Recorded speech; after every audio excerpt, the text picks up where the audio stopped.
బంజారా భవన్లో ఖమ్మం జిల్లా లంబాడ జేఏసీ ఆధ్వర్యంలో జరుగుతున్న మన ఈ కార్యక్రమం చలో మారుకోట జయప్రదానికై సన్నాహక కార్యక్రమానికి విచ్చేసినటువంటి ఈ జిల్లా ఉద్యమకారులకు, లంబాడ జేఏసీ ముఖ్య నాయకులకు, మన కార్యక్రమానికి చలో జయప్రదం మారుకోట జయప్రదం చేయడం కోసం వచ్చినటువంటి మన జాతి బిడ్డలైనటువంటి తెలంగాణ టీచర్స్ ఫెడరేషన్ రాష్ట్ర అధ్యక్షుడు వీరనాయక్ గారికి, డాక్టర్ రాజ్ కుమార్ యాదవ్ గారికి, అదే మాదిరిగా రామదాస్ నాయక్ గారికి, పెద్దలు సీనియర్ నాయకులు హరినాయక్ గారు, గుగ్గుల హరినాయక్ గారికి, మంజీరావు గారికి, ఇంకా ఈ కార్యక్రమంలో పాల్గొంటున్నటువంటి మా ఖమ్మం జిల్లా బంజారా జేఏసీ నాయకులు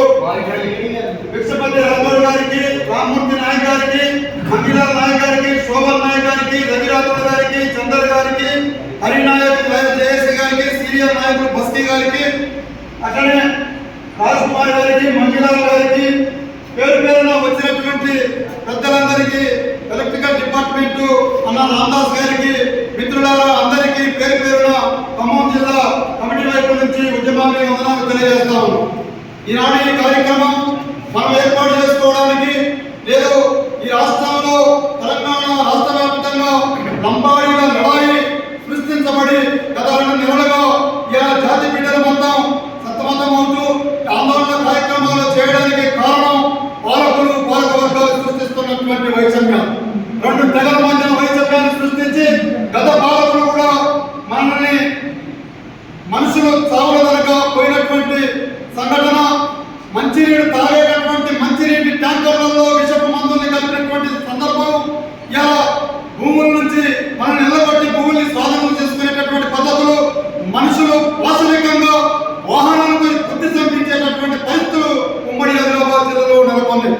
మళ్ళా అక్కడే దానికి తెరదీస్తూ ఈ తెలంగాణ రాష్ట్రంలో 2వ ప్రభుత్వంగా ఏర్పడినటువంటి కాంగ్రెస్ పార్టీ ప్రభుత్వం, ఇలా కాంగ్రెస్ అంటే లంబాడీలు, లంబాడీలు అంటే కాంగ్రెస్ వారైనటువంటి రేవంత్ రెడ్డి గారి మాటని మనం సంతోషిస్తూ తీసుకున్నాం. అదే ఆయన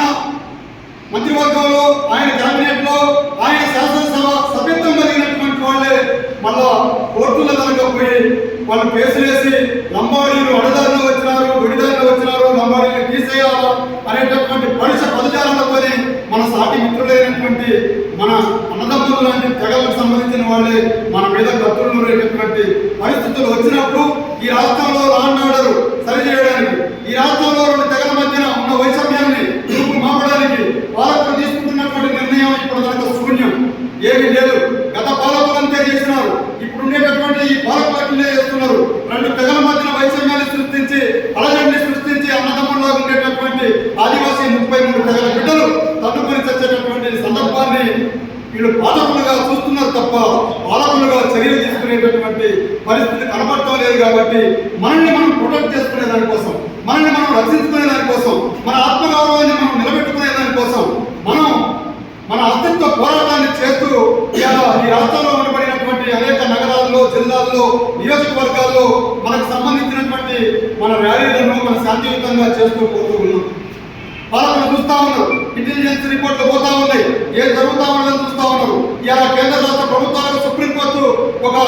నివేదిక